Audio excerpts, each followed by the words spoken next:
Kebiasaan di masjid menjelang waktu sholat sering dikumandangkan bacaan Al-Quran. Apa yang harus kita lakukan ketika menunggu azan tiba?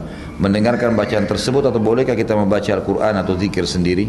Ini termasuk hal yang tidak disunnahkan oleh Nabi SAW. Karena tidak pernah Nabi SAW menyuruh para sahabat untuk naik di atas mimbar atau naik di atas dinding masjid yang biasa Bilal lakukan pada saat mau azan. Itu tidak pernah disuruh baca Al-Quran di situ. Yang ada tiba waktu sholat azan, gitu kan? Maka alangkah baiknya tidak usah dilakukan. Bukan Al-Qur'annya, Al-Qur'annya mulia.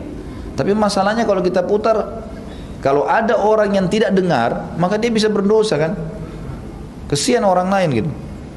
Maka alangkah baik kalau diberikan kesempatan masing-masing orang membaca. Gitu. Allahu alam, itu yang saya tahu. Kalau kita lagi betul memang menghadapi itu kan orang Al-Quran lagi ditilawakan dan kita juga baca Al-Quran boleh. Kalau kita baca Al-Quran, tapi kalau berzikir jangan. Karena Al-Quran lagi ada. Tidak ada yang bisa didahulukan di atas Al-Quran. Ustaz, adik saya murtad karena menikah dengan pria non-muslim. Setelah menikah dan memiliki anak, anak tersebut ikut agama orang tuanya. Setelah dewasa, anak tersebut sakit keras dan saya besuk. Pada saat saya besuk, adik saya yang murtad meminta saya untuk mengislamkan anaknya yang sakit keras tersebut tanpa sepengetahuan suaminya dan keponakan saya sudah mengucapkan syahadat. Apakah proses pengislaman yang saya lakukan itu sah atau tidak? Apakah ada kriteria khusus bagi seorang muslim untuk mengislamkan seseorang? Kriteria saya karena saya merasa ilmu agama saya masih kurang.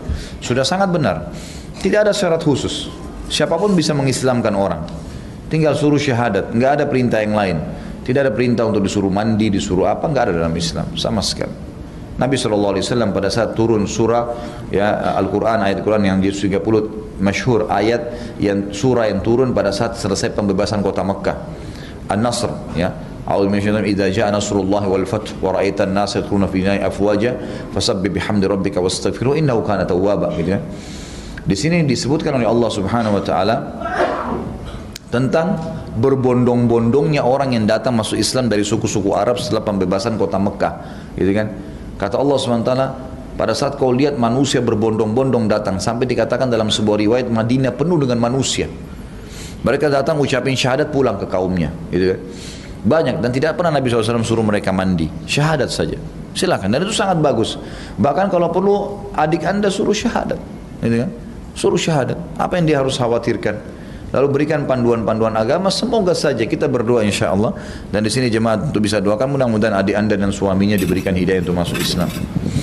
Itu sangat positif ya. Mudah-mudahan ini diterima oleh Allah SWT. Bagaimana zikir pagi petang dicontohkan oleh Rasulullah SAW? Ini panjang sekali.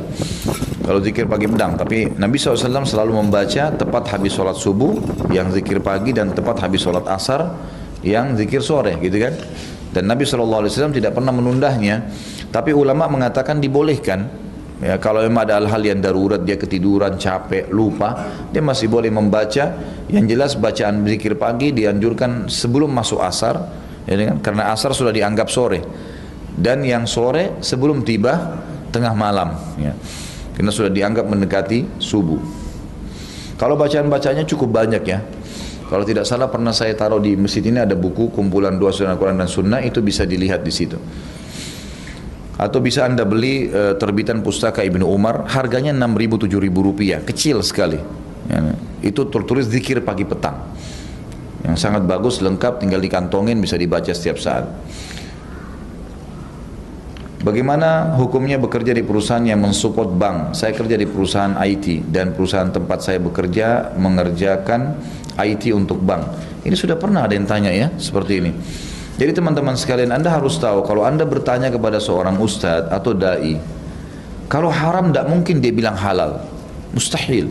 Itu kami berarti mempertaruhkan diri kami ke surga atau ke neraka, nggak mungkin. Haram haram, halal halal.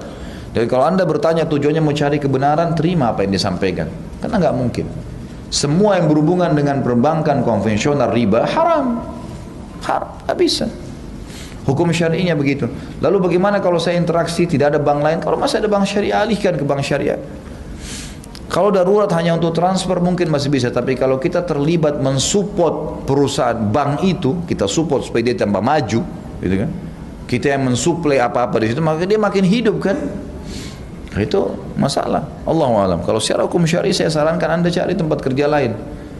Mungkin berat, mungkin begini, ada proses, memang wajar. Tapi kalau Anda mau selamat, berpegang pada hadis Nabi SAW, kita tidak tahu kapan ajal teman-teman sekalian. Anda bisa mati sebentar, insya Allah panjang umur, gitu kan?